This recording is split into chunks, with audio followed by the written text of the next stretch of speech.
El día de hoy fui notificada de que la senadora titular por Aguascalientes, Marta Márquez, se reincorpora al Senado de la República y justamente hoy entregué la oficina, agradecí la oportunidad en la bancada de Acción Nacional, me despedí de mis compañeros y estoy lista para reincorporarme mañana mismo a Zipina, Guanajuato, donde el gobernador Diego Sinue me dio la oportunidad de presentar una licencia sin goce de sueldo para que yo pudiera ejercer mi trabajo, muy hermoso, por cierto, como senadora de la República, porque nada es más hermoso que representar a las y los ciudadanos. Soy senadora suplente, tuve la oportunidad maravillosa de estar en 2 ocasiones como senadora. La primera vez fue en el año 2022, justamente el Día de la Mujer.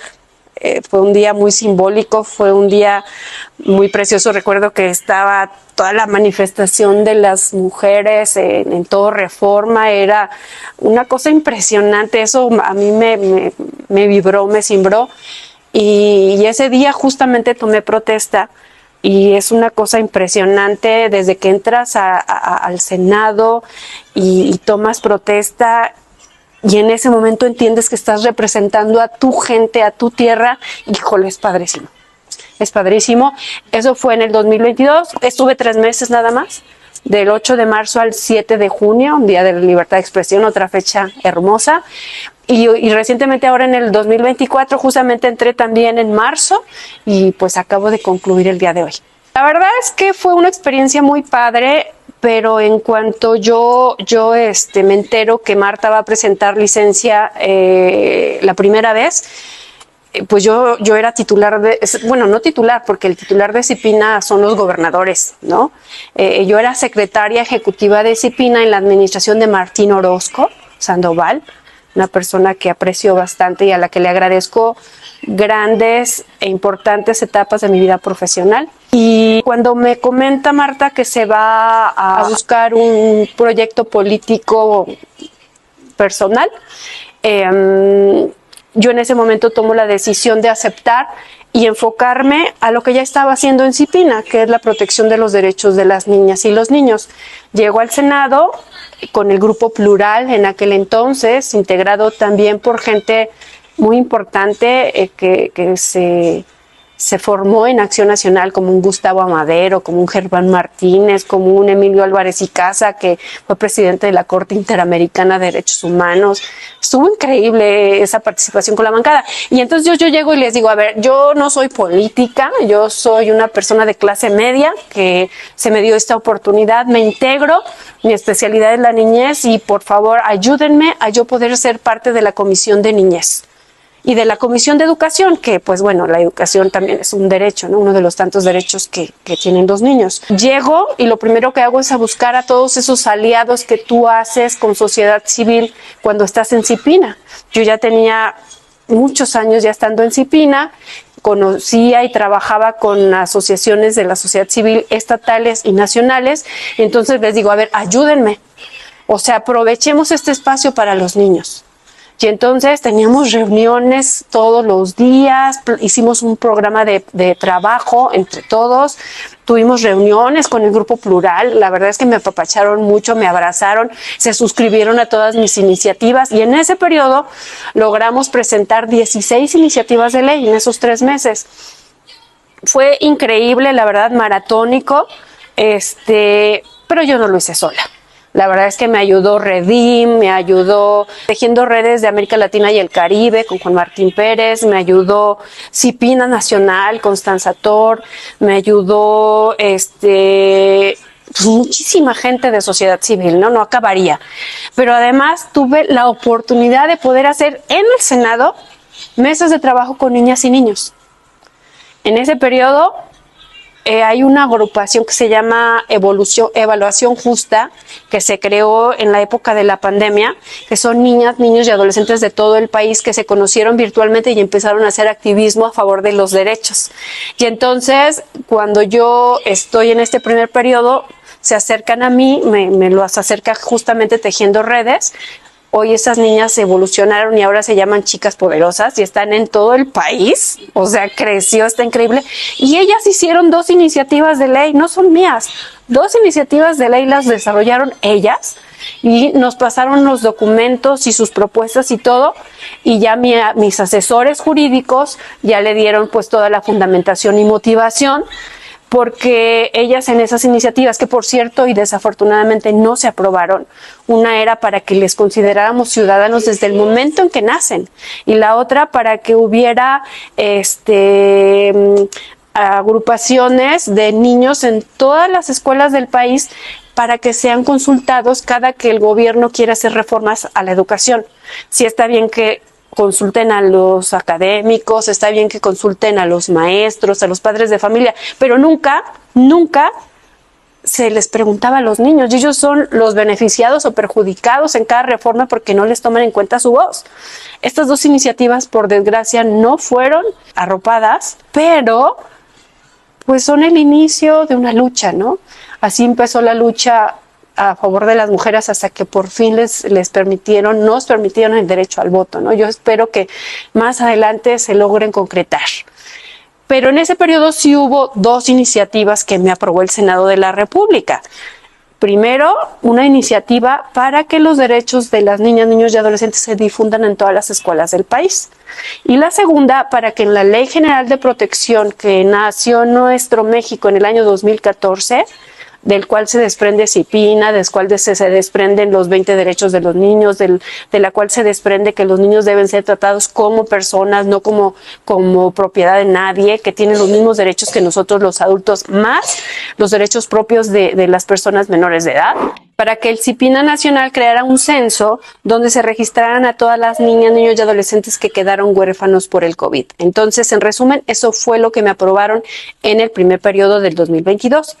Nos saltamos ahora al 2024. Este 2024 fue complicado porque el Senado estaba muy polarizado por el proceso electoral. La verdad es que el 99% de las discusiones en el Senado eran políticas, de quién iba a ganar, quién no. Esta vez me incorporo a la bancada del PAN, un partido que sí tengo que decirlo por primera vez, nunca lo he comentado en ningún escenario de mi vida profesional, pero es un partido que admiro desde la adolescencia. Es un partido que admiré gracias a los discursos de Cloutier. Yo vivía entonces en la Ciudad de México y me tocó escucharlo y me enamoró la búsqueda de un cambio para nuestro país, ¿no? Entonces siempre simpaticé con ese liderazgo y poco a poco me fueron ofreciendo oportunidades en gobiernos de todos los colores, pero principalmente de Acción Nacional, y yo estoy muy agradecida con ello. Y bueno, en este periodo, al estar tan politizado, cambié de estrategia y lo que hice ahora fue justamente buscar sensibilizar a mis compañeros senadores y senadoras sobre la importancia de legislar a favor de la niñez. Y aproveché cada sesión para subir a tribuna, parecía la cantaleta del Senado, exhortándolos. Yo no sé si logré despertar o no, pero lo que sí observé, se los juro por mi vida, es que sí me escuchaban. Normalmente en las sesiones, cuando algún senador subía, empezaba a hablar o le discutían o se hacía la polémica o había algunos que se paraban, hasta estaban checando el celular y todo, pero les juro por mi madre que sí me estaban escuchando. Y me quedo con esa esperanza de que en algo pueda haber yo influido, al menos en el cambio personal de cada uno de ellos, de la manera de ver a los niños. Justamente en 2 ocasiones de las intervenciones que tuve, yo les decía, de verdad, queremos mejorar a México, volteemos a ver a los niños, convirtámonos en el Senado de la niñez, hagamos historia. Y bueno, por lo menos no me interrumpían, sí me escuchaban, lo cual agradezco, e incluso eran todos los partidos. Yo no lo podía creer, pero sí sucedía. Y bueno, me siento contenta con eso. Sí presenté esta vez menos iniciativas porque estaba muy polarizado el Senado, como les comento, pero organicé varios conversatorios con niñas, con niños, adolescentes, con estudiantes, con organizaciones de la sociedad civil, y presentamos 3 iniciativas y un punto de acuerdo. Se las resumo. Estas 3 iniciativas son para que las niñas y los niños cuyas madres o tutoras fueron víctimas de feminicidio sean también considerados víctimas y atendidos como víctimas. Hoy en día no sucede así. ¿Qué significa esto? Que les brinden atención integral, que les brinden atención psicológica, que les den apoyo económico, porque el daño es terrible para esos niños y ante la indolencia del Estado mexicano es aún peor, ¿no? Entonces están en la absoluta indefensión.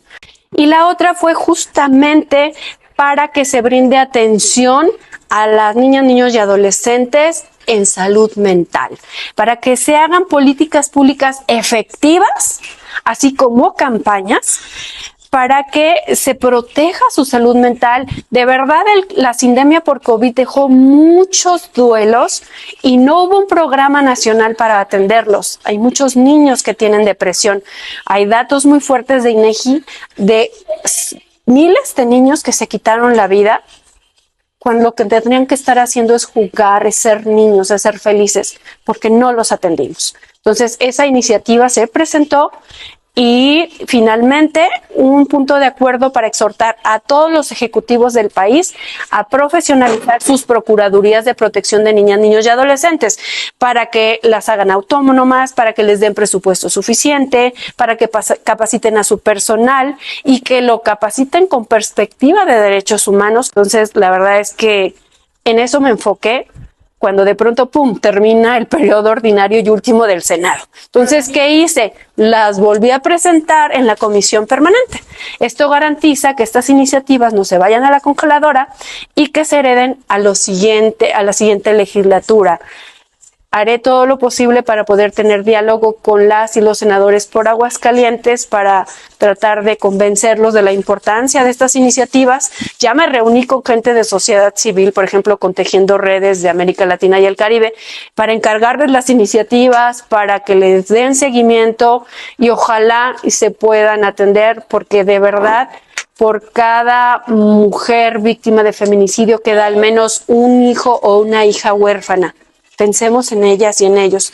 No merecen ni la muerte de sus madres y mucho menos la indiferencia de la sociedad y del gobierno. Mínimo buscaré, porque tampoco me gusta prometer lo que no puedo cumplir, mínimo buscaré reunirme y platicarle de mis iniciativas a las y los senadores de todos los partidos por Aguascalientes. Digo, no puedo comprometerme más porque yo ya me incorporo a Cipina, Guanajuato y mi responsabilidad estará allá. Pero daré seguimiento con mis senadores de Aguascalientes, les buscaré. De hecho, ya por ahí hice contacto con Toño Martín del Campo, que como sabemos va a volver a ser senador, y los buscaré, porque en el tema de niñas, niños y adolescentes no hay colores, no hay partidos. Lo que debe haber es compromiso para cambiar a México y para garantizarles una vida feliz.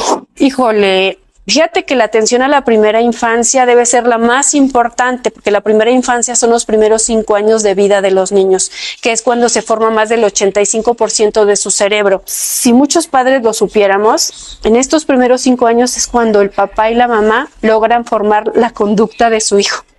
Es cuando logran darle las herramientas para que tengan todo lo necesario para luchar contra este mundo que es difícil, pero que cuando te educan y te forman con amor es más sencillo o menos complicado, cuando te forman tu autoestima.